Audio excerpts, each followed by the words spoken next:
750 টাকার রাখার বিল তারা 3200 টাকা করছে। কালকে থেকে তারা 5500 টাকা করবে। তাহলে আমরা গরিব মানুষ কি খেয়ে বাঁচবো? আর একটা গাড়ি ডাম্পিং করলে 11 দিন পরে দেয়। আমাদের ছেলে সন্তান আছে, বাল বাচ্চা আছে, মা বাবা আছে, আমরা কি খেয়ে বাঁচবো? আমরা সরকারের কাছে আকুল অনুরোধ করে বলতেছি চাই যে আমাদের ব্যাটারি গাড়ি চালিত গাড়িগুলা চলুক। আমরা দুইটা ডাল ভাত খাই বাঁচতে চাই, আমাদের ছেলে মেয়েদেরকে লেখাপড়া শিখাইতে চাই, আমরা বাঁচতে চাই। আমরা কিসের স্বাধীনতা পেলাম? আমরা 71 সালে স্বাধীনতা হয়েছে, আবার স্বাধীনতা হয়েছে। আমরা কি স্বাধীনতা পাইছি? আমরা কোনো স্বাধীনতা পাই নাই। আমরা আজকে না খাই মরতে হয়, না খাই মরতেছি। আমাদের কথা কেউ বুঝে না, আমাদের ভাষা কেউ বুঝে না, কোনো মানুষ আমাদেরকে দেখে না।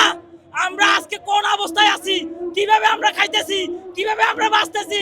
আমাদের ছেলে মেয়ে আজকে পড়ালেখা করতে পারতেছে না, মাদ্রাসা পড়াইতে পারতেছি না, ছেলে মেয়েদেরকে ঠিক মতো খাওয়াইতে পারতেছি না, ডাল দিয়েও ভাত খাওয়াইতে পারতেছি না। আজকে আমাদের এই পরিস্থিতি। আমরা সরকারের কাছে আকুল অনুরোধ করে বলতে চাই, আমাদের ব্যাটারি চালিত গাড়িগুলা যাতে আমরা সুন্দরভাবে চালাইতে পারি, সেটা আমাদের প্রত্যাশা।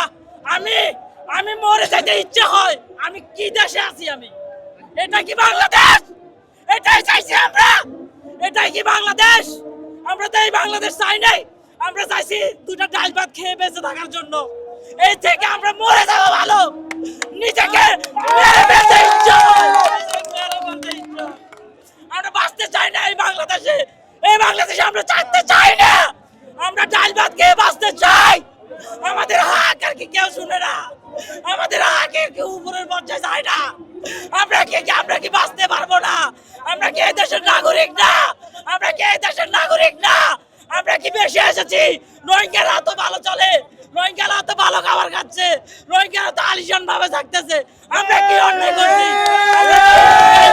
আমরা তো গাঁজা খাই না, আমরা তো মদ খাই না, জুয়া খাই না, জুয়া খেলি না, আমরা কর্ম করে ভাত খাই।